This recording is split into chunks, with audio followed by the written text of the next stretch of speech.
Hey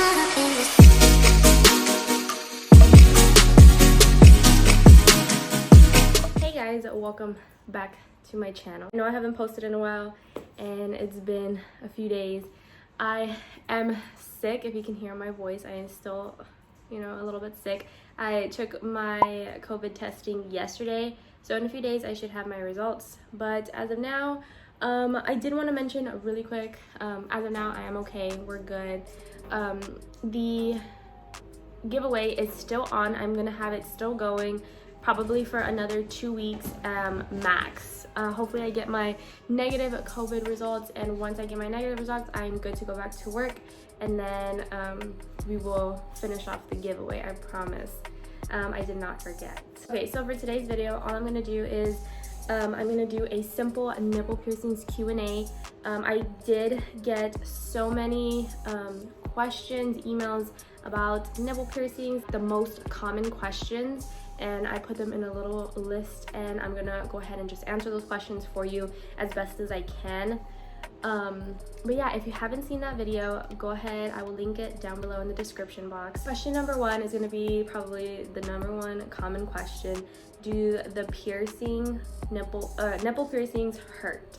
So any of these answers, I'm not going to sugarcoat them. I'm just going to go based off of my experience, because everybody's experience is different. To me, it might not have been as bad, but to you or to somebody else, it might have been, the worst thing they've ever gone through.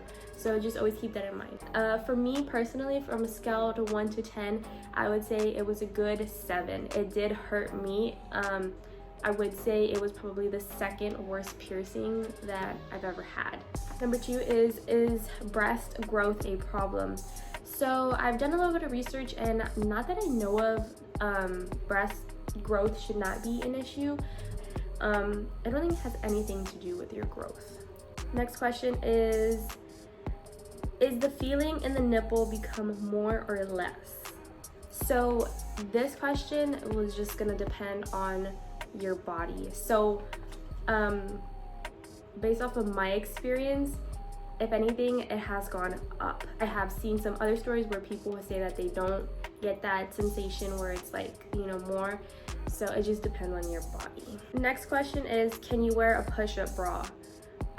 Probably in the beginning stages, like when you first get them done, maybe the first 2 weeks, you probably don't want to wear anything. You don't even want to wear a bra, period.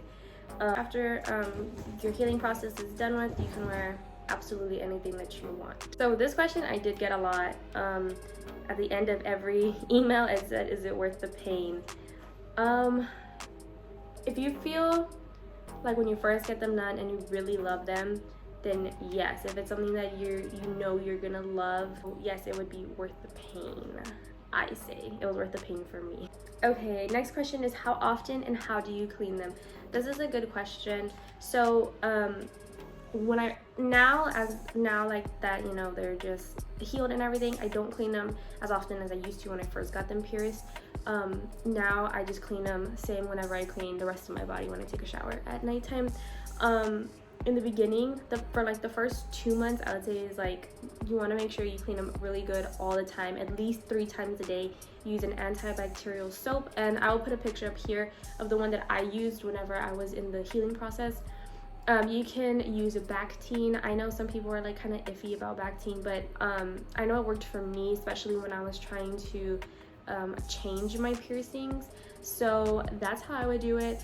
And how do I clean them? Basically what I would do is definitely clean them in the shower.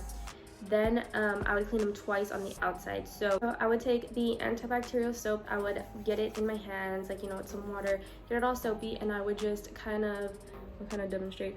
I'll kind of just like play with the bar and kind of get the soap all over the bar, onto the nipple, and then kind of move the bar back and forth, so that way it can kind of like get the stuff in there to really clean it out. And then once that was all cleaned out, if it's painful, I would suggest you put Bactine on it first, so that way you can kind of get a little rough with it, just so that way you can really make sure you clean it. And then at the end, once you're done and you rinsed it off with some warm water, then you just kind of pat it dry with a towel or a little, cloth or something. And then yeah, just do that twice a day, and then the third time being in the shower. So make sure you clean it really good, and just be careful. How much did it cost? So this varies depending on, you know, your piercer or your state, wherever you live. They're all going to be charged differently. So where I went, they were charging $25 for one nipple, and then 40, I think it was, for both, for no, 50 for both nipples. So I'm like, oh, okay, well, I might as well just get both. So see, at first I was only gonna go get one, but then she told me the price, and I'm like, oh, I'll just get both of them. So I ended up paying $50 for both of mine. But yeah, guys, that is all the questions, all the common questions that I got in my emails. So go ahead and go check out my nipple piercing videos, so that way you can kind of make sense as to why I'm making this Q&A for the nipple piercings. But yeah, if you guys are debating on getting the piercings, I would 100% recommend you get your nipples pierced. It is it's just fun, you know, it's like a fun new thing on your body. Also, guys, don't forget to follow my Instagram. I do have Instagram now. Make sure to go like that picture for the giveaway. Go back to the giveaway video, so that way you know what I'm talking about. And yeah, guys, I'll see you guys in the next video. Bye.